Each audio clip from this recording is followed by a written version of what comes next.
হাই বন্ধুসকল, আপোনালোকক আমাৰ ইউটিউব চেনেলৰ অন্য এটা ভিডিঅ'লৈ স্বাগতম জনালোঁ। BSF ৰিক্ৰুটমেণ্ট 2024 BSFত পদ মুকলি হৈ আছে, অৰ্থাৎ বৰ্ডাৰ ছিকিউৰিটি ফ'ৰ্চত ASI আৰু HC পোষ্ট মুকলি হৈ আছে। মুঠ 1526টা পদ মুকলি হৈ আছে। ইয়াৰ কাৰণে আপোনালোকে অনলাইন মাধ্যমেৰে এপ্লাই কৰিব পাৰিব আৰু 12 পাছ কৰিলে আপোনালোকে এই পদকেইটাৰ কাৰণে এপ্লাই কৰিব পাৰিব। আমি ভিডিঅ'ত সকলোখিনি কথা আলোচনা কৰিম। এপ্লাই প্ৰচেছ কেনেকৈ এপ্লাই কৰিব, এজ লিমিট কিমান বিচৰা হৈছে, এজ ৰিলেক্সেশ্যন কিমান দিয়া হ'ব, চেলাৰী কিমান দিয়া হ'ব, কি কি ডকুমেণ্টছ লাগিব এপ্লাই কৰিবলৈ, আমি ভিডিঅ'ত সকলোখিনি কথা আলোচনা কৰিম। ভিডিঅ'টো আপোনালোকে শেষলৈকে চাই থাকিব। বৰ্ডাৰ ছিকিউৰিটি ফ'ৰ্চ চমুকৈ BSF, লাষ্ট ডেট হ'ল 8/7/2024, অৰ্থাৎ 8 জুলাই 2024 last date. Border security force BSF, ইয়াত 1526টা ASI ষ্টেন'গ্ৰাফাৰ আৰু হেড কনষ্টেবল মিনিষ্ট্ৰিয়েলৰ পোষ্ট মুকলি হৈ আছে। যিকেইটা পদৰ কাৰণে আপোনালোকে এপ্লাই অনলাইন কৰিব পাৰিব, অৰ্থাৎ অনলাইন মাধ্যমেৰে এপ্লাই কৰিব পাৰিব। BSF ASI আৰু HC ৰিক্ৰুটমেণ্ট 2024।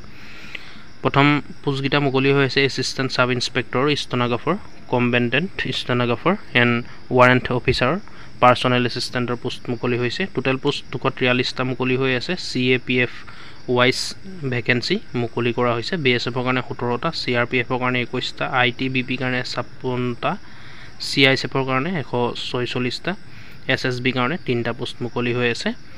2 নম্বৰ পদকেইটা head constable ministerial, combatant ministerial and havildar ক্লাৰ্কৰ পোষ্ট মুকলি হৈছে।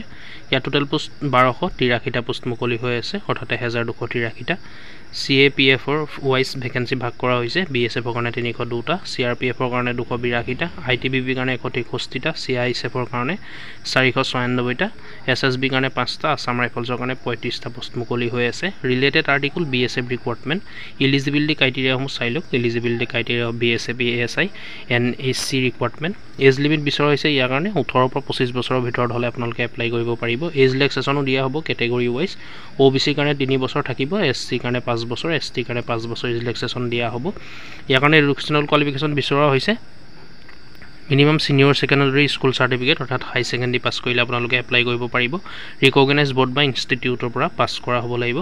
ইয়াৰ কাৰণে এপ্লিকেশ্যন ফিজো পে' কৰিব লাগিব। আনৰিজাৰ্ভ OBC অৰ্ডাৰ 100 টকা আৰু SC ST ফিমেল BSF কেণ্ডিডেটে এপ্লিকেশ্যন ফিজ পে' কৰিব নালাগে, সেইসকলৰ কাৰণে নীল।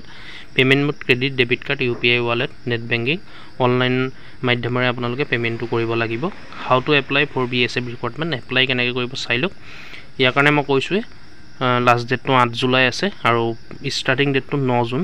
যিহেতু ষ্টাৰ্ট হৈ গৈছে বন্ধুসকল, আপোনালোকে এপ্লাই কৰিব পাৰিব। 9 জুন ষ্টাৰ্ট আৰু 8 জুলাই। যিসকল ইণ্টাৰেষ্টেড বন্ধুসকল 8 জুলাই আগতে এপ্লাই কৰিব আপোনালোকে। এপ্লাই কৰিবলৈ হ'লে এপ্লাই কৰা লিংক ভিডিঅ' ডিছক্ৰিপশ্যনত উপলব্ধ থাকিব। আপোনালোকে ভিডিঅ' ডিছক্ৰিপশ্যন ভিজিট কৰিব, তাত লিংক পাই যাব। এডভাৰটাইজমেণ্ট ডিটেইলছ, অফিচিয়েল ৱেবছাইট সকলোখিনি ভিজিট কৰিব। ডিছক্ৰিপশ্যনত পাই যাব আপোনালোকে।